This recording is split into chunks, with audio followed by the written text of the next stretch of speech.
샬롬, 이동춘 목사입니다. 오늘도 여러분의 삶이 주님의 평안으로 가득하시길 기원하며 하나님의 말씀을 나누겠습니다. 오늘 주시는 말씀은 베드로전서 2장 19절로부터 25절의 말씀입니다.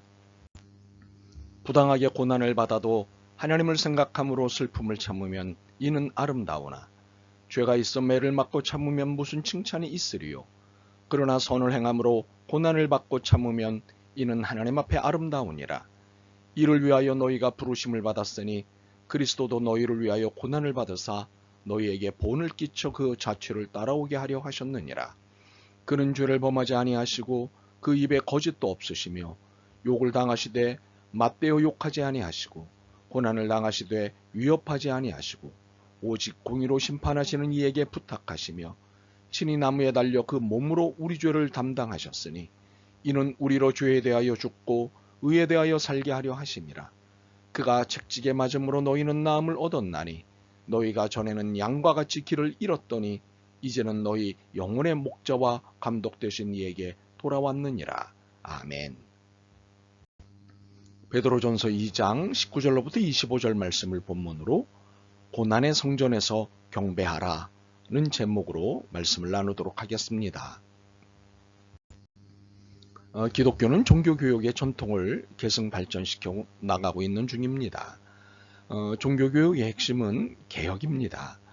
개혁이라 함은 근본으로 돌아가기 위해 애쓰는 행위입니다. 근본으로 돌아간다는 것은 예수님이 말씀하신 본래적 의미를 회복하는 작업을 말합니다. 그러므로 작업은 급진적이고 혁명적인 일입니다. 일반적으로 개혁은 급진적인 혁명과는 달리 점진적인 발전이라 이해합니다. 그러나 루터의 종교개혁은 당시 가톨릭의 전통에서는 일대혁명이었습니다. 가톨릭의 근본 사상을 의심하고 부인한 행동이었기 때문입니다. 무엇보다도 행위로 구원을 얻는다는 가톨릭 사상에 구원은 믿음으로 얻는다는 루터의 신앙 선언은 혁명이 아니면 무엇이겠습니까? 그런데 루터의 이러한 혁명 행위보다 훨씬 더 과격한 원조가 있습니다. 예수님입니다. 예수님은 당시 종교 상황과 정치 상황에 일대 혁명적 선언과 행동을 하셨습니다. 예를 들면 이런 것들입니다. 너 자신과 같이 이웃을 사랑하라. 마음에 악을 품은 자는 이미 죄를 범한 것이다. 내 보물을 땅에 쌓아두지 마라. 으뜸이 되려는 사람은 모든 사람의 종이 되어야 한다. 하나님의 것은 하나님께 드리고 가이사의 것은 가이사에게 주어라 등등. 그러므로 기독교는 본질을 향한 혁명의 정신을 가지고 있습니다. 이 혁명의 정신은 일단은 기성질서에 반대되는 행동을 합니다. 기성질서는 기득권을 가진 사람들의 조직입니다. 현실적으로 이들에 반하는 행동을 한다는 것은 무척 어려운 일입니다. 그렇지만 혁명은 본시 어려움을 각오하는 것입니다. 우리는 이러한 예를 예수님에게서 볼 수 있습니다. 예수님은 당시 기득권 세력에 도전함으로 어려움을 겪으셨고 결국에는 십자가에 달려 돌아가시기까지 했습니다. 이것은 십자가의 고난입니다. 이 십자가의 고난은 죄가 있어 받은 고난이 아닙니다. 죄를 범하지 않고 거짓도 행하지 아니한 무고한 자로서 받은 고난입니다. 선을 행하다가 받은 고난입니다. 잘못된 것을 바로잡는 중에 당한 고난입니다. 이것은 십자가의 고난입니다. 이 고난의 이유는 우리의 죄 때문이고 이 죄로 말미암아 길을 잃어버렸던 우리를 위해 대신 당하신 고난입니다. 이렇게 고난받지 않으셨으면 우리는 하나님에게로 돌아갈 수 없었습니다. 하나님과 화목할 수 없었습니다. 죄에 빠져 있는 인간과 세상을 구원하시고 개혁하시기 위해 십자가의 고난을 당하셨습니다. 바로 이 예수님이 오늘 우리에게 이렇게 말씀하십니다. 이제는 너희 차례다. 그래서 우리는 십자가의 고난의 현대적 의미를 찾아야 합니다.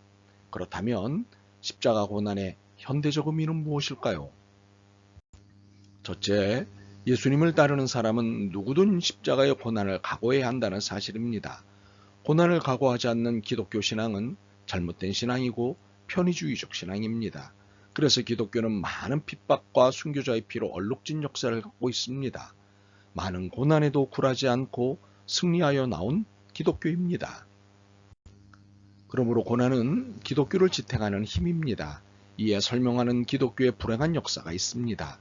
AD 313년 로마의 콘스탄티누스 황제가 기독교를 국교로 공인한 후 기독교의 불황한 역사가 시작된 것입니다.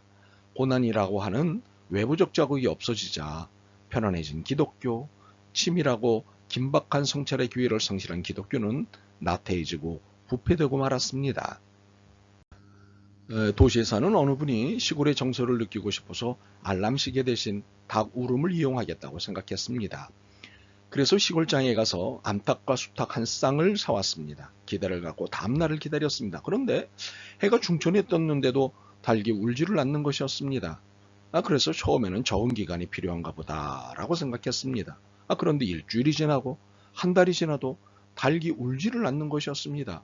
그래서 닭 전문가에게 자문을 구했습니다. 그러자 닭 전문가가 되물었습니다. 닭장은 지어주셨습니까? 네. 모이와 물은 충분히 주었습니까? 네. 그러면 암탉에게 수탉을 붙여줬습니까? 네. 그러면 그렇지요. 아니, 배부르고 등 짜습고 아쉬운 것 없는데 고생스럽게 울 필요가 있겠습니까? 고난을 반기는 사람은 없습니다. 그러나 예수님을 믿는다는 것은 고난을 각오해야 하는 삶입니다. 그렇게 고난은 나의 영혼을 늘 깨어있게 하고 건강하게 하는 필수 작업제입니다. 그러므로 고난을 없애달라고 기도하는 것은 성경적이지 않습니다. 견디고 이기게 해달라고 기도하는 것이 성경적입니다. 둘째, 우리의 현실에 대한 통찰을 통해 현실을 바른 길로 돌리기 위한 일체 행동이 고난의 현대적 의미입니다. 지금 이 땅 한반도에서 살아가는 우리들은 어느 세대보다도 무거운 고난의 삶을 살고 있습니다. 구한말로부터 일제강점과 분단, 그리고 한국전쟁, 그리고 정부 수립 이후 오늘에 이르기까지 많은 정권을 거쳐오면서 고난과 저항이 무엇인가를 경험하고 있습니다. 민족 내부의 분열과 이념적 갈등, 정파 간의 분쟁으로 인한 고난을 깊이 경험하고 있습니다. 그렇게 우리는 이러한 분단의 고난이 어디에서 오는 것이며 무슨 의미인가를 깨달아야 합니다.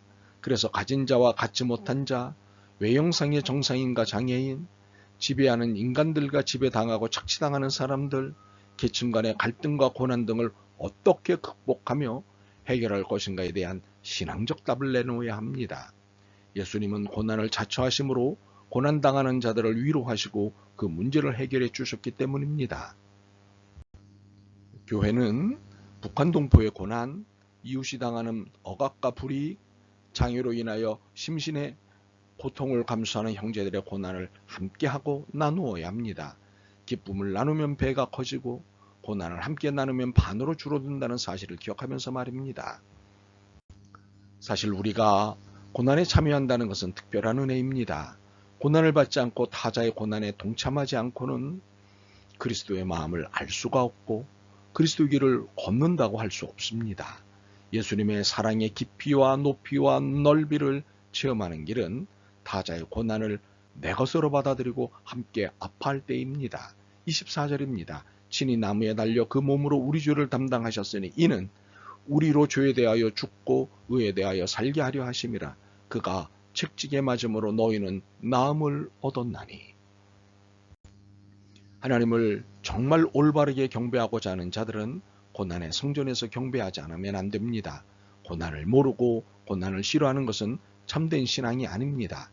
예수님이 나를 위하여 고난을 받으신 것처럼 우리 또한 이웃과 민족의 고난에 참여해야 합니다. 이로써 주님의 당하신 그리스도 고난의 의미를 바르게 알게 될 것이고 그 고난을 몸소 짊어지는 교회가 되는 것입니다. 한국교회는 다시 한국 사회에 선한 영향력을 미치는 일을 회복해야 할 것입니다. 이에 그리스도의 고난의 의미와 가치를 배운 우리가 당장 앞장서야 할 것입니다. 자, 고난의 성전에서 만납시다. 아멘. 주님, 십자가를 짊어지고 이 시대의 아픔에 동참해야 하는데 두렵습니다. 그러나 고난에 함께하지 않는 믿음은 거짓임을 깨달았기에 청합니다. 힘을 주옵소서, 도와주옵소서. 예수 그리스도의 이름으로 기도드립니다. 아멘. 오늘도 여러분의 믿음과 삶을 응원합니다. 사랑합니다.